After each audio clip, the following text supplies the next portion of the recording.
si buuxda haddana mar labaad iniiga mahadcelinaya iyo mar saddexaad sida buuxda idii soo dhowayseen inkastoo dalka 2 sannadood iyo xoogaa ka maqnaa haddana horumar weyn inuu gaadhay baan arkay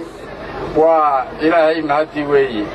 taasina wada jirkii iyo walaaltinimada ka imanaysaa waan soo dhaweynaynaa gacmo furan baan ku soo dhaweynaynaa waxaan leenahay aad iyo aad baan ku soo dhaweynaynaa sultaan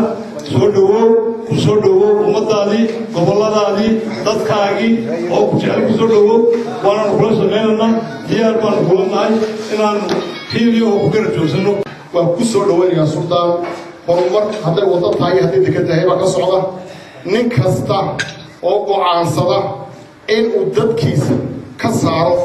maganaysaa dhibaatada anagu waan ku soo dhaweynaynaa